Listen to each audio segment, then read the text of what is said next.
प्रभु मुझे अपने स्वामी जैसा अमीर बना दो। स्वामी की तरह मेरे पास 3-4 मकान हो, अन्न का भंडार हो, तरह तरह के वस्त्र हो, पशुधन हो। प्रभु मेरी मनोकामनाएं पूरी कर दीजिए। मैं हर महीने आपको प्रसाद चढ़ाऊंगा। अच्छा अच्छा अच्छा, नहीं तो हर हफ्ते चढ़ाऊंगा। प्रभु कृपा तो कीजिए, मैं हर दिन चढ़ाऊंगा। गंगाधर, गंगाधर, कहाँ हो? प्रभु मुझे जाना होगा, मेरे स्वामी मुझे पुकार रहे हैं। अच्छा, तो तुम यहाँ हो। लगता है आज भी तुम्हारा लेन देन किसी निष्कर्ष पर नहीं पहुँचा। नहीं नहीं स्वामी, मैं निष्कर्ष पर पहुँचने वाला था कि आपने आवाज देकर मुझे बुला लिया। अरे निर्बुद्धि, इन पाषाण प्रतिमाओं ने आज तक किसकी मदद की है जो तेरी करेगी? स्वामी आप कैसी बातें करते हो? संसार के लोगों की इससे मनोकामनाएं पूरी होती हैं, वो झूठ है। संसार के लोग तो अलग अलग मंदिरों और तीर्थों में जाते हैं और अपनी मनोकामनाएं पूरी कराते हैं। भला ऐसा मिथ्या कैसे हो सकता है? गंगाधर, क्या आज तक तुमने किसी ऐसे व्यक्ति को देखा है जो तुम्हारी तरह करता तो कुछ ना हो और केवल मूर्ति से प्रार्थना करके संपन्न हो गया हो? अरे व्यक्ति की सफलता का संबंध उसके कर्मों से है, पुरुषार्थ से है। सफलता का संबंध इस जड़ पूजा से कभी नहीं है, बल्कि ईश्वर की आज्ञा के विपरीत, वेद के विधान के विपरीत इन निंदनीय कर्मों को करने से व्यक्ति को पाप ही लगता है, पाप जो उसके पतन का कारण बनता है। स्वामी अगर मूर्ति पूजा के पाप लगता है तो हमारे शास्त्रों में इसका विधान क्यों किया गया है? गंगाधर, हमारे धर्म के आदि स्रोत वेदों में तथा वेदानुकूल ऋषि मुनि विरचित ग्रंथों में कहीं भी मूर्ति की पूजा का विधान नहीं है। जो विधान मिलता है वो अज्ञानी स्वार्थियों ने अपने स्वार्थ के कारण जोड़ा है। स्वामी इसमें कैसा स्वार्थ हो सकता है? गंगाधर, आज से लगभग 2500 वर्ष पूर्व जब भारत में जैन व बौद्ध मतों का उदय नहीं हुआ था, तब भारत में कहीं भी मूर्ति पूजा नहीं होती थी। वैदिक समाज एक निराकार, सर्वव्यापक, सर्वज्ञ, सर्वशक्तिमान, न्यायकारी आदि विशेषणों से युक्त उस परमपिता परमात्मा की उपासना करता था। वैदिक ब्राह्मण वेदों व वेदानुकूल ग्रंथों को पढ़ने पढ़ाने में पुरुषार्थ किया करते थे, लेकिन जैसे जैसे अकर्मण्यता का दो समय आता गया, जैन व बौद्धों से प्रेरणा ले आजीविका चलाने हेतु मूर्ति पूजा का प्रपंच रचा गया, क्योंकि मूर्ति के बहाने जो कुछ भी चढ़ावा आता इस पर इन स्वार्थी लोगों का ही अधिकार था। गंगाधर, क्या आज तक तुमने किसी मूर्ति को प्रसाद या भोग खाते हुए देखा है, या किसी प्रतिमा ने अपने लिए भव्य मंदिर बनवाने की इच्छा प्रकट की हो? अरे जिस ईश्वर ने हमें यह संसार बना के दिया, हम उस संसार में से ईश्वर को क्या भेंट कर सकते हैं? कुछ भी तो नहीं, बल्कि जिस संपत्ति से हमें दीन दुखियों की सेवा करनी चाहिए थी, उस संपत्ति को हम मूर्ति के माध्यम से व्यक्ति या संस्था को सौंपकर अपने आप को पाप के भागी ही बनाते हैं। स्वामी आपकी बात मुझे कुछ समझ में आ रही है। अरे स्वामी ये कौन है और क्या कर रहे हैं? गंगाधर, कहाँ रहते हो? धर्म की नगरी काशी में। अरे या तो मैं भी जानता हूँ।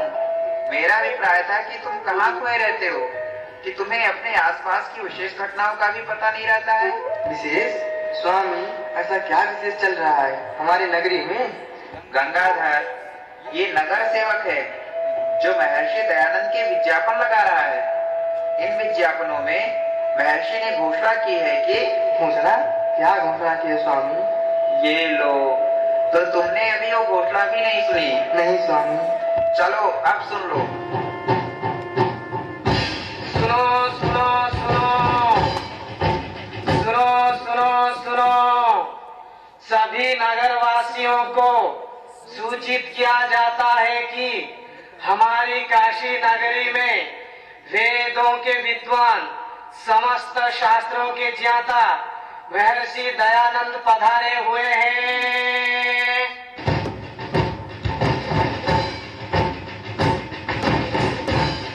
महर्षि की घोषणा है कि मूर्ति पूजा वेद विरुद्ध है। अगर कोई विद्वान मूर्ति पूजा के समर्थन में वेद का कोई भी प्रमाण जानता हो तो वे आके महर्षि से शास्त्रार्थ करे। सुनो सुनो सुनो।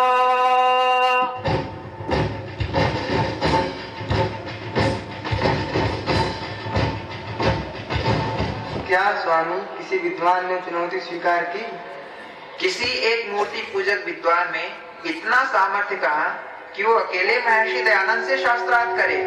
हाँ, काशी नरेश को लेकर एक टोली पहुंची तो है शास्त्रार्थ के लिए। स्वामी फिर क्या हुआ? सूर्यास्त को होने वाला है। चलो आनंद बाग चलते हैं, जहाँ शास्त्रार्थ शुरू होने वाला है। वहाँ चलकर खुद ही देख लेना कि क्या हो रहा है। तो धर्म प्रेमी सज्जनों, धर्म की नगरी काशी में दुर्गा कुंड के समीप आनंद बाग में महर्षि दयानंद के समक्ष काशी राज के साथ पंडित ताराचरण न्यायिक, स्वामी विशुद्धानंद, बाल शास्त्री, माधवाचार्य आदि उपस्थित थे और इस प्रकार शास्त्रार्थ प्रारंभ होता है। अच्छा, आप वेदों की पुस्तक तो अपने साथ लाए ही होंगे। महाराज क्षमा कीजिए, इन पंडितों के तो वेद कंठस्थ है, फिर पुस्तक लाने का क्या प्रयोजन है? बिना पुस्तकों के पूर्वापर प्रसंग का ज्ञान कठिनता से होता है और बिना पूर्वापर प्रसंग के ग्राह्य अर्थ तक पहुंचना भी कठिन है। चलिए, पुस्तक नहीं लाए तो न सही, आप लोग किस विषय में शास्त्रार्थ करेंगे? हम लोग मूर्ति पूजा पर शास्त्रार्थ करेंगे। हाँ, हम लोग मूर्ति पूजा का ही शास्त्रार्थ करेंगे। हमारी प्रतिज्ञा है कि मूर्ति पूजा वेद सम्मत है, आपको इसका खंडन करना होगा। तो ठीक है, आप में से जो मुखिया हो वह मुझसे बात करे। पंडित रघुनाथ प्रसाद कोतवाल जी, शास्त्रार्थ की घोषणा की जाए। जी राजन। धर्म प्रेमी सज्जनों, काशी नरेश की अध्यक्षता में मूर्ति पूजा पर शास्त्रार्थ प्रारंभ हो रहा है। मूर्ति पूजा वेद विरुद्ध है। स्वामी दयानंद इसका प्रतिपादन करेंगे। पंडित ताराचरण न्यायिक, स्वामी विशुद्धानंद, बाल शास्त्री जी, शिव सहाय जी, माधवाचार्य जी आदि काशी के विद्वान महर्षि दयानंद के मत का खंडन करेंगे। और ध्यान दें, एक समय में एक ही पंडित शास्त्रार्थ करेगा। मैं पंडित ताराचरण न्यायिक, मैं सर्वप्रथम आपसे संवाद करूंगा। तो ठीक है ताराचरण जी, सर्वप्रथम आप यह बताइए कि क्या आप वेदों को प्रमाण मानते हैं? वर्णाश्रम का पालन करने वाला ऐसा कौन है जो वेदों को प्रमाण नहीं मानता? अर्थात सभी मानते हैं, अतः मैं भी वेदों को प्रमाण मानता हूँ। तो अच्छा ताराचरण जी, बताइए कि वेदों में कहीं भी पाषाण आदि मूर्तियों के पूजन का विधान है? यदि है तो प्रमाण दीजिए, यदि नहीं है तो स्वीकार कीजिए कि मूर्ति पूजा वेद विरुद्ध है। स्वामी जी, वेदों में मूर्ति पूजा का प्रमाण है या नहीं, इस विषय में तो बाद में विचार करेंगे। पहले आप ये बताइए कि जो व्यक्ति केवल वेदों को ही प्रमाण मानता है, अन्य शास्त्रों को प्रमाण नहीं मानता, उसके विषय में क्या कहना चाहिए? ताराचरण, जैसे सूर्य स्वयं प्रकाश पुंज है, अर्थात सूर्य को दिखाने हेतु किसी और प्रकाश की आवश्यकता नहीं होती, वैसे ही वेद भी ईश्वरीय रचना होने से स्वतः प्रमाण है। वह परमेश्वर सर्वज्ञ है, उसके ज्ञान में किसी भी प्रकार की कोई कमी या त्रुटि नहीं है। अतः परमेश्वर की रचना होने से वेद भी त्रुटि रहित है। अन्य ग्रंथ जैसे ब्राह्मण, आरण्यक, उपनिषद, स्मृति या दर्शन ग्रंथ वेदों के भाग विशेष की या विषय विशेष की व्याख्या करने वाले ग्रंथ हैं। ये मनुष्यकृत हैं, अतः इनमें त्रुटि हो सकती है। इसलिए वेद के अनुकूल होने पर इनका प्रमाण मानना चाहिए, वेद के विपरीत अर्थ होने पर इनका प्रमाण कभी नहीं हो सकता। ताराचरण, यह तो तुम्हारे प्रश्न का उत्तर हुआ। अब तुम मेरे प्रश्न का उत्तर दो कि क्या वेदों में कहीं भी पाषाण आदि मूर्तियों के पूजन का विधान है? यदि है तो प्रमाण दो, नहीं है तो स्वीकार करो कि मूर्ति पूजा वेद विरुद्ध है। स्वामी जी, आपने कहा कि मनुस्मृति का मूल वेद है, तो बताइए कि वेदों में कहा इसका मूल? महाराज मनु ने अपने ग्रंथ मनुस्मृति में जो जो विधान किया है वह औषधों का औषध है, अर्थात मनुष्यों के लिए श्रेष्ठतम विधान है, ऐसा सामवेद के ब्राह्मण में कहा है। दयानंद, मैं स्वामी विशुद्धानंद आपसे प्रश्न करता हूँ कि बताएं, रचनानुपपत्तेश्च नानुमानम। इस व्यास मुनि विरचित सूत्र का वेदों में कहाँ मूल है? यह प्रकरण से भिन्न बात है। हमें पहले शास्त्रार्थ के विषय में ही विचार करना चाहिए। आप लोगों को मूर्ति पूजा के समर्थन में अगर प्रमाण याद न हो तो आप पुस्तक देखकर कह सकते हैं। काशी में शास्त्रार्थ और पंडितों को शास्त्र कंठस्थ नहीं है, ये कैसी बात कर दी दयानंद? लगता है तुम्हें शास्त्र कंठस्थ नहीं। जब शास्त्र कंठस्थ नहीं तो पहले कंठस्थ करो। काशी में शास्त्रार्थ करने के लिए इतने उतावले क्यों हो रहे हो दयानंद? विशुद्धानंद जी, क्या आपको सब कंठस्थ है? हाँ, मुझे सब कंठस्थ है। तो फिर आप धर्म का स्वरूप बताइए। वेद प्रतिपाद्यः प्रयोजनवदर्थो धर्म इति। ये तो आपकी स्वरचित परिभाषा है, इसका क्या प्रमाण? यदि आपके पास वेद अथवा स्मृति आदि ग्रंथों में कहीं कोई और परिभाषा हो तो वह बताइए। बोधना लक्षणार्थो धर्मः। यह तो जैमिनी मुनिकृत सूत्र है। यदि आपके पास इसके अतिरिक्त श्रुति या स्मृति का कोई प्रमाण हो तो वह दीजिए। कहिए स्वामी विशुद्धानंद जी, कोई उत्तर दीजिए। चलिए, आप धर्म का स्वरूप न बता सके न सही, धर्म का लक्षण ही बता दीजिए। धर्म का तो एक ही लक्षण है। तो बताइए वह क्या है? वो लक्षण है विशुद्धानंद सुनो, महाराज मनु ने अपने ग्रंथ मनुस्मृति में धर्म के 10 लक्षण बताए हैं। धृति, क्षमा, तमोस्तेयम, शौचम, इंद्रिय निग्रह, धीर, विद्या, सत्यम, क्रोधो, दशकम धर्म लक्षणम।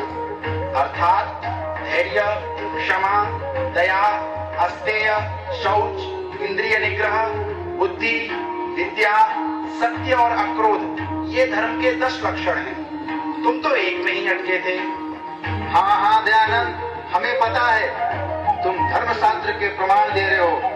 हमने भी सारे धर्मशास्त्र कंठस्थ किए हैं। अच्छा, तो बाल शास्त्री जी, आप अपने कंठस्थ किए हुए धर्मशास्त्रों में से अधर्म के लक्षण बताइए।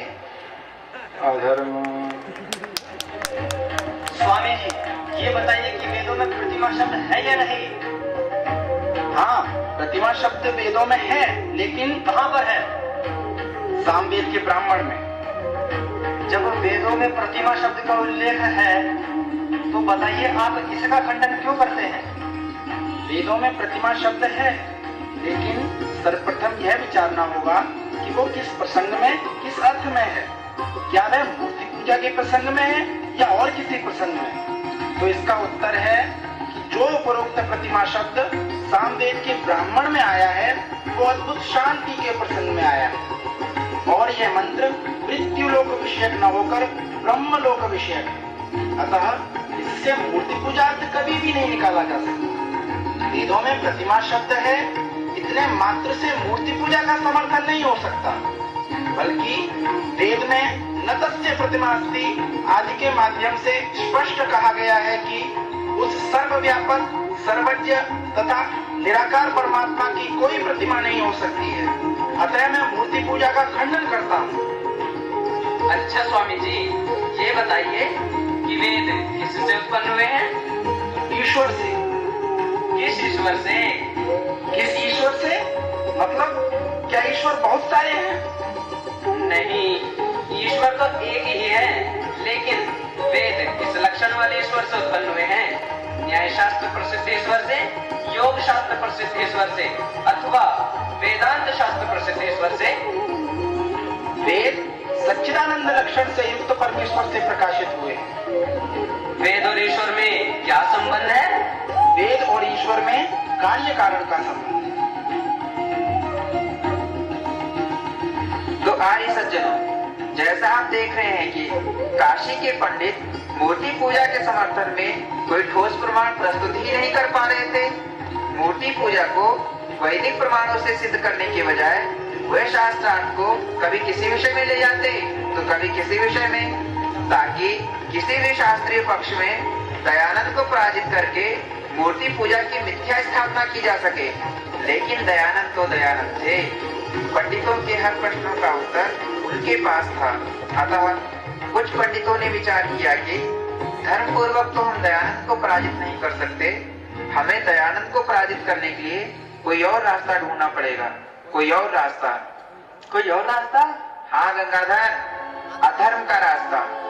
एक ऐसी जगह जहाँ यह घोषणा होती थी कि यहाँ का हर कंकर शंकर है, ऐसी धर्म की नगरी काशी में धर्म की जय का उद्घोष कराने वाले पंडितों ने अपने स्वार्थ के लिए अधर्म का रास्ता लिया। जैसी योजना बनाई गई, एक पंडित कहीं से संस्कृत के कुछ पुराने पृष्ठों को ले आया और महर्षि के आगे बढ़ाते हुए बोला, ये लीजिए, मूर्ति पूजा के समर्थन में वेद का प्रमाण। महर्षि जी बोले, वेद का प्रमाण? पढ़ के बताओ। उसने कहा, खुद ही पढ़ लो। सायं का समय था, प्रकाश कुछ कम था। महर्षि उन पत्रकों को पढ़ने की कोशिश करने लगे। किसी बीच एक पंडित चिल्लाया, दयानंद निरुत्तर हो गया, हम जीत गए। ढोल नगाड़े बजाए जाने लगे। पंडितों की विजय की घोषणा हो चुकी थी। जिन स्वार्थियों ने अपने स्वार्थ के वशीभूत होकर मूर्ति पूजा शुरू की, उनके ही वंशजों ने पुनः स्वार्थ के कारण छल पूर्वक इस परंपरा की रक्षा कर ली। एक निर्दोष सन्यासी को अधर्म से मिथ्या ही पराजित घोषित कर दिया गया। स्वामी, ये तो महर्षि के साथ बहुत बुरा बर्ताव हुआ। महर्षि इस घटना से बहुत आहत हुए होंगे। नहीं गंगाधर, सम्मानात् ब्राह्मणो नित्यम उद्विजेत विषादिव अमृतस्यैव चाकांक्षेत अवमानस्य सर्वदा। अर्थात विद्या व्यसनी विद्वान सम्मान से सदैव दूर रहना चाहते हैं और अपमान की इच्छा रखते हैं। संत तो मान अपमान लाभ हानि से ऊपर उठे हुए होते हैं, और वैसे भी मान अपमान कब निश्चल संतों के कार्यों में बाधक बना है, जो आज बनता। अतः महर्षि के मन में भी इस व्यवहार के प्रति कोई खेद नहीं था। सन 1869 की इस घटना के बाद भी 1880 ईस्वी तक महर्षि कई बार काशी पधारे और पुनः पुनः अपने शास्त्रार्थ के विज्ञापन लगवाते रहे कि है कोई जो मूर्ति पूजा, शैव, शाक्त और वैष्णव आदि संप्रदायों को तथा रुद्राक्ष, तुलसी माला, त्रिपुंड आदि धारण करने के विधान को वेदों के प्रमाण से सिद्ध कर सके। लेकिन किसमें सामर्थ्य था जो सामने आता? अरे तुम कहाँ चले गंगाधर? स्वामी, मैं इस मूर्ति को अनासागर में विसर्जन करने जा रहा हूँ। हाँ क्या? स्वामी, आपकी बात मेरे समझ में आ गई कि महर्षि दयानंद का ही पक्ष ठीक था। हम अपने अज्ञान और स्वार्थों के कारण ही मूर्ति पूजक बने हुए हैं, लेकिन अब मैं महर्षि के बताए हुए पथ पर चलकर उस निराकार ब्रह्म की उपासना करूंगा। अरे गंगाधर, रुको तो। नहीं स्वामी, अब मैं नहीं रुकने वाला। आज तक मैं जिस पाप को धर्म मानकर करता आया, उसे अब एक पल के लिए भी आगे नहीं। इस जड़ पूजा के कारण मैं भी अभी तक जड़वत बना रहा, उसका अभी इसी पल से त्याग करता हूँ। मैं सत्याग्रह प्रकाश करूंगा और विचारशील बनूंगा। गंगाधर सुनो तो। नहीं स्वामी, अब मैं नहीं रुकने वाला। जब जागे तभी सवेरा। गंगाधर अब नहीं रुकने वाला। वो तो चल दिया विचारशील बनने, सत्यानुरागी बनने, सत्याग्रही बनने। धन्य है तुझे दयानंद, जिसने अपने तर्कों प्रमाणों से समस्त पाखंड आडंबरों का खंडन करके हमें सच्चे वैदिक धर्म का अनुयायी बना दिया।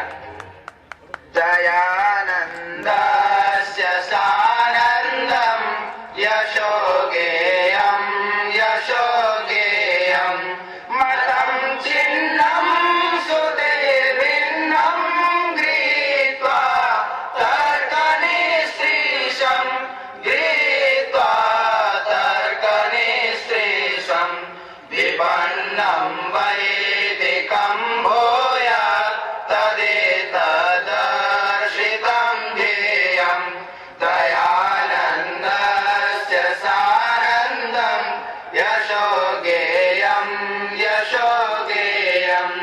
बोलिए महर्षि स्वामी दयानंद सरस्वती जी की जय।